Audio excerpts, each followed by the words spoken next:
Swastiastu, Om Awigenamastu, Namo Sidon. Penonton YouTube dimanapun berada, salam sejahtera untuk kita semua. Semoga semua makhluk berbahagia. Puji syukur kepada Tuhan dan para leluhur yang sudah sunyata. Berkat anugerah ide, sekarang kami bisa membacakan lelintihan baba di debang manik angkaran yang sekarang jilid ke-7. Tujuannya ngajakan melestarikan sejarah leluhur lan bisama-bisama betara kawetan loka samasta sukino bawantu.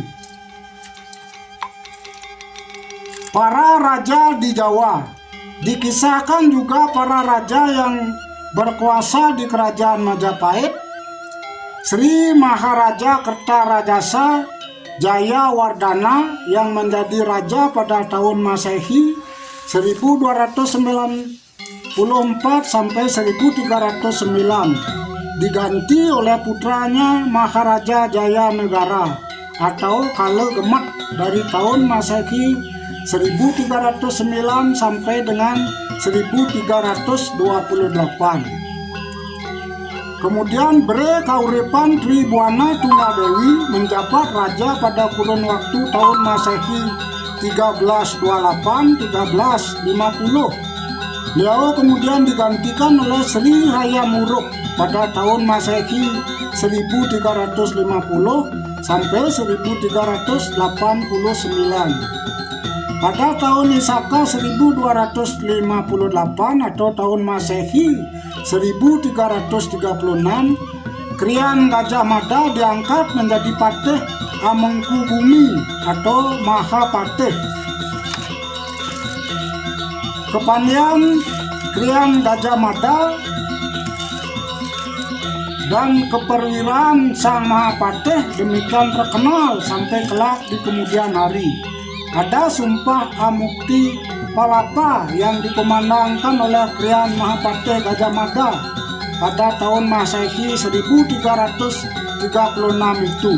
Adapun isi sumpah tersebut, jika telah berhasil menundukkan Nusantara, saya baru akan beristirahat.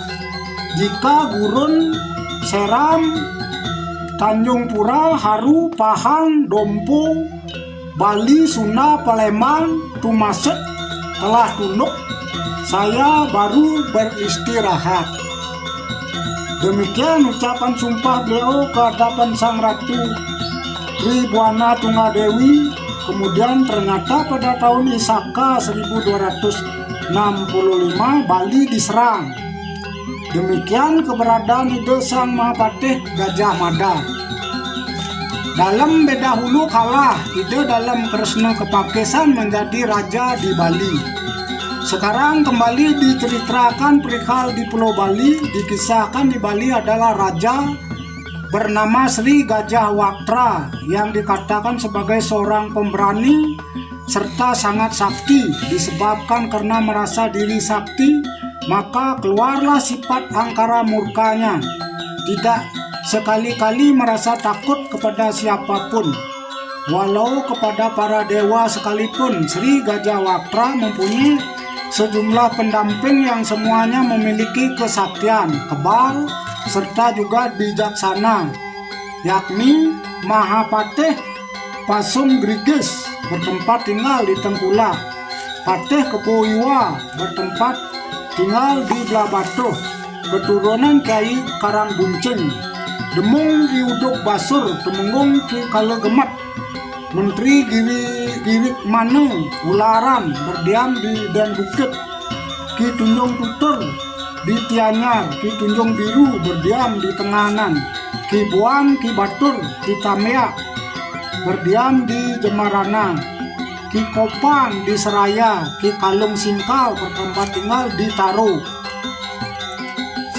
Perihal keangkara murkaan Sri Gajah Waktra itu diketahui oleh Raja Majapahit. Singkat cerita, setelah Ki Patih Keboiwa dikalahkan dengan tipu muslihat, daya upaya, maka diseranglah Bali oleh Krian Mahapatih Gajah Mada didampingi para perwira perang seperti Arya Damar, sebagai pimpinan diiringi oleh Arya Kanuruhan, Arya Wangbang, yakni Kiai Anglurah Pinatih Mantre, Arya Kepakesan, Arya Kenceng, Arya Delancang, Arya Belog, Arya Mangori, Arya Pengalasan, serta Arya Kuta Waringin.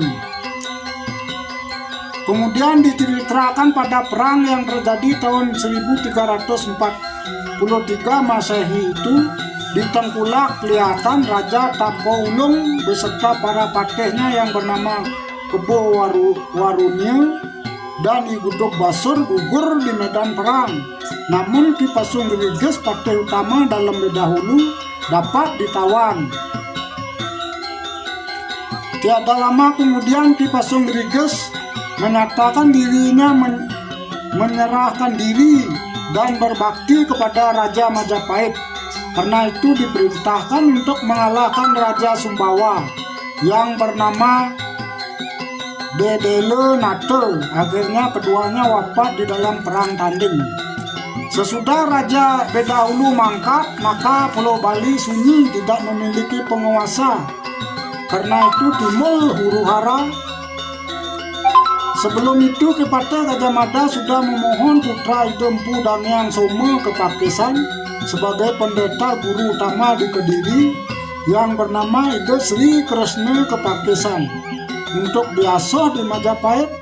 Idempu Soma Kepakesan itu tiada lain saudara dari Idempu Danyang Penawasikan, Idempu Danyang Sidimantra, dan Idempu Asmarenate.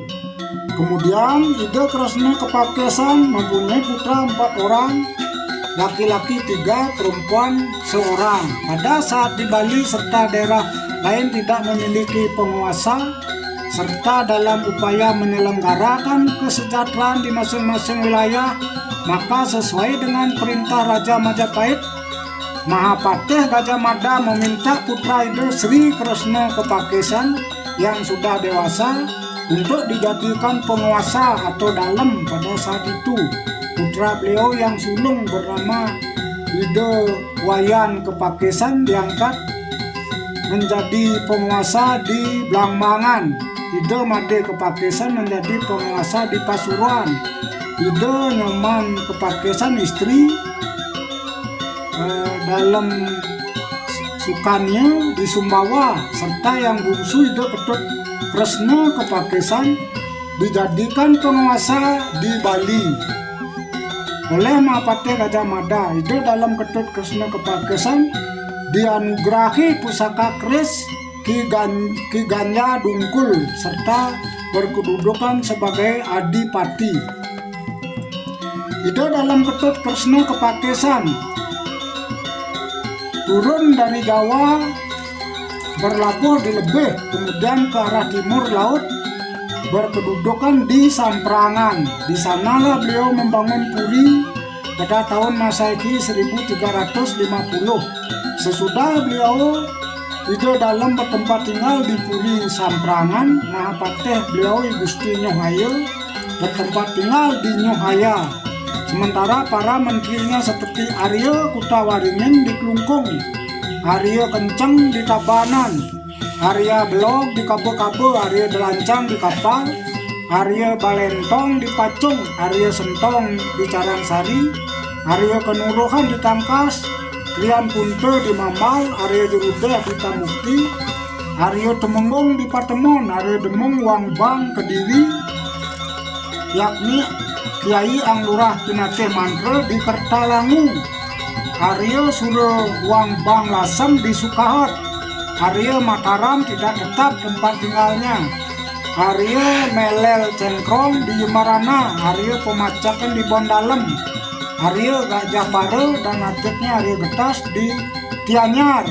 Selain daripada Arya tersebut, ada yang kemudian datang yakni 3 Wesya bersaudara Sitan Kober diberikan tempat tinggal di Pacung, Sitan Kaur diberi tempat tinggal di Abian Semang, serta Sitan Mundur berdiam di Cacahan. Diceritakan Kiai Anglurah Pinatih Mantre diberikan tempat tinggal di Kertelangu, Badung, menguasai kawasan Pinatih serta diberikan memegang bala sejumlah 35 orang, yakni mereka yang merupakan rakyat dari Senopati Arya Boleteng. Ida dalam Ketut Kresna Kepakesan sudah berusia senja, kemudian di Samprangan beliau wafat berpulang ke Sunyate pada saat Mangruwa Wastu Sirne Pramana Ning Wan atau tahun Isaka 1302, tahun Masehi 1380. Beliau diganti oleh putranya dalam Ketut Ngulesir yang bergelar Dalem Semara Kepakesan. Dicitrakan Kyai Anglura Pinate Mantra memiliki putra laki seorang bernama Kyai Anglura Agung Pinate Kerta atau I Gusti Anglura Agung Pinate Kejot, Pinate Tinyik atau I Gusti Agung Pinate Perot. Beliaulah yang dikenal menyerang serta mengalahkan kawasan Bangli Singarse sewaktu pemerintahan Kampo yang menjadi mance di sana sesuai dengan perintah Ide dalam Ketut Ngulesir atau Ide dalam Semara Kepakesan yang menjadi penguasa tahun Masehi 1380 sampai dengan 1460. Kyai Anglura Pinate Mantra sudah tua, kemudian berpulang ke Swarga Loka.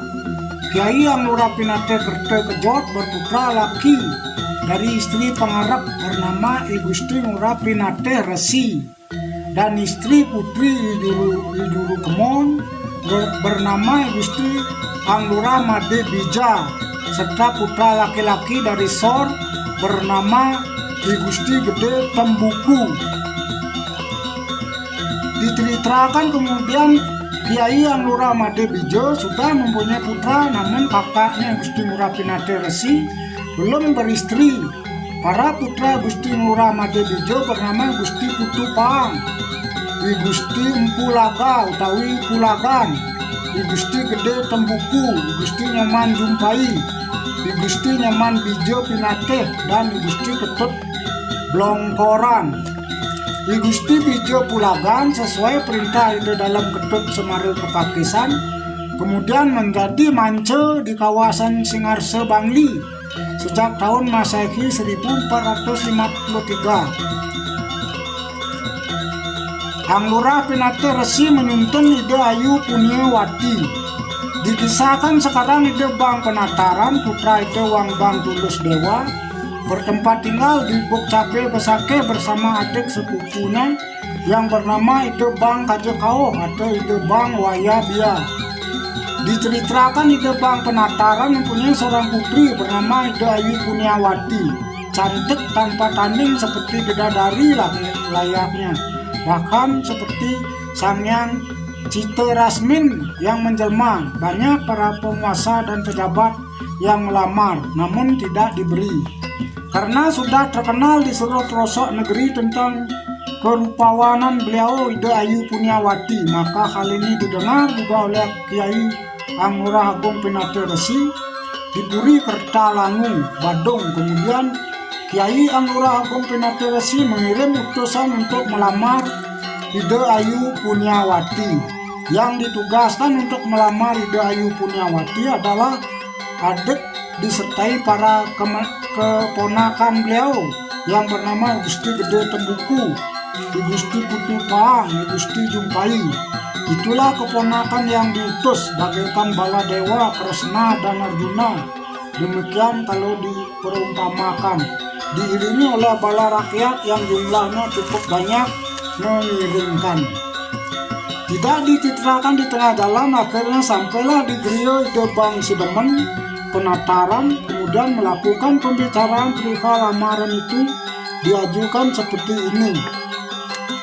Ingat Ratu Sang Bang, kami datang kemari hanyalah utusan dari Ki Arya Bang Pinate yang berstana di Kertolangu, kawasan Badung, yang merupakan paman kami, yang bermaksud melamar putri Palungguh Ratu akan dijadikan permaisuri. Kaget benar ide Bang Penataran seperti gugup, tak bisa berkata-kata. Kemudian lalu menjawab, saya sama sekali tidak mengerti dengan maksud Ki Arya Pinate, karena tidak boleh Sang Arya melamar Sang Brahmana. Demikian ucap ide Bang Sidemen Penataran. Menjawab sang utusan Gusti Gede Tembuku serta Gusti Putu Pang. Ah, bagaimana rupanya Ratu Bang Sidemen?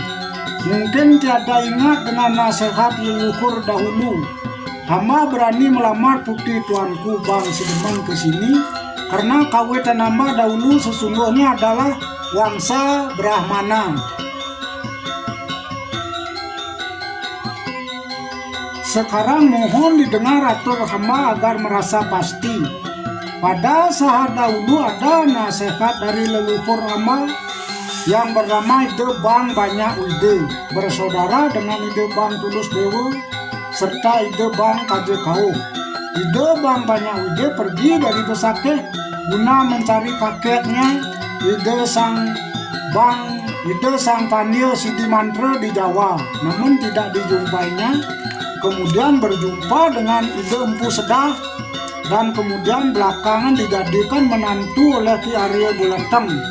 Karena Ki Arya Buleteng tidak memiliki keturunan langsung atau sentana, maka ide Bang Banyak Wide dijadikan sentana Ki Arya, sehingga ide Bang Banyak Wide menjadi Arya.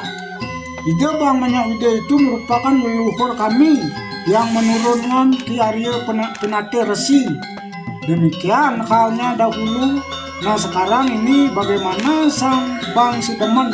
Apakah tidak ada cerita dari leluhur seperti itu? Demikian atur Gusti Gede Tembuku. Segera ingat ide Sang Bang Sidemen pada nasihat dari sang leluhur kepada beliau pada saat dahulu. Karena mendengar hal itu maka diberikanlah putri ide Bang Penataran Sidemen kepada Ki Arya Bang Pinate Resi, dan dengan segera mau bersama menjadi Arya Kesatrian. Demikian perihalnya ide Bang Penataran menjadi Arya. Arya Bang Sidemen diwariskan sampai sekarang turun-temurun bersaudara dengan Arya Bang Pinate. Ide Bang Wayabia saat itu juga datang menghadap kakaknya berkehendak untuk melamar putri ide Bang Penataran Sidemen, yakni ide Ayu Punyawati. Karena sudah didahului oleh ide Gusti Agung Pinate Resi, lamaran itu tidak bisa dipenuhi. Itu sebabnya kemudian ide Bang Wayabia kemudian pergi tanpa pamit dari Besakeh, tanpa tujuan. Perjalanan ide Bang Wayabia akan diceritakan nanti. Kembali sekarang dikisahkan perihal Ki Arya Bang Penataran. Sudah selesai perbincangannya dengan Ki Arya Bang Pinate, sebab semuanya memang benar menjaga nama leluhurnya. Karena sudah selesai perbincangan itu, kemudian Ki Arya Bang Pinate bertiga memohon diri pulang menuju kerajaan Kertelangu.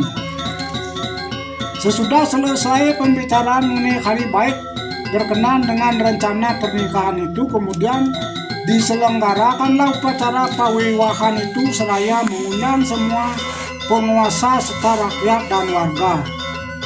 Tentram wilayah Pinate pada saat pemerintahannya Gusti Ngurah Pinate Resi serta adiknya ide Gusti Ngurah Made Bijo Pinate. Dicitrakan kemudian sesudah beristrikan ide Ayu Punyawati, kemudian lahir putra beliau yang sulung bernama Kiai Anglura Agung Gede Pinate, adiknya Kiai Anglura Made Sakti, serta yang wanita bernama Gusti Ayu Nilawati. Lama juga Kiai Anglura Bang Pinate Resi bersama adiknya Kiai Anglura Pinate Bijo memegang kekuasaan di wilayah Jagat Kertelangu Badung. Tentram wilayah itu serta sang raja dipuja dengan taat oleh rakyat dan warga semuanya. Wilayah itu menjadi makmur, hama menjauh, mereka yang ingin berbuat jahat tidak berani. Hingga demikianlah keadaannya di kawasan Kertelangu. Kiai Kenceng meminta putra dalam di Puri Gelgel. Diceritakan di Ki Arya Kenceng di Badung berkenan akan memohon seorang putra dalam Sagening di Puri Gelgel akan dijadikan penguasa di kawasan Badung. Konon setelah sampai di Jago Tengah atau halaman dalam Puri Gelgel di Sumangen, terlihat oleh Ki Arya Kenceng api bagaikan lentera di Sumangen. Kemudian diperhatikan oleh Ki Arya Kenceng, sudah pasti halnya dia itu adalah putra dalam Sagening. Kemudian Ki Arya Kenceng mengambil kapur seraya digoreskan, menyilang atau dibubuhi tampak darah anak kecil itu. Keesokan harinya diingat kembali karena dia itu memang betul putra dalam yang bernama Idewo Manggis Kuning. Kemudian Ki Arya Kenceng datang menghadap Peratur Semar kepada Ide Dalem seraya mengatakan untuk memohon putra beliau seorang akan dijadikan penguasa di negara Badung. Ide Dalem merasa senang dan memberikan putranya yang dimohon itu yang bernama Idewo Manggis Kuning, dan kemudian diirimkan pulang ke Puri Badung. Sesudah diberi tempat di Badung, sangat disayang oleh Ki Arya Kenceng disebabkan karena kebagusan rupanya, ganteng seperti Arjuna, dan bagaikan sangyang asmara yang menjelma di Puri Pemecutan. Ya, demikianlah kami bacakan perjalanan Baba dan yang Bang Manik Angkaran yang ke-7. Untuk jilid selanjutnya kemudian menyusul. Saya Sinap untuk Brahma Santi. Om Santi Santi Santi Om.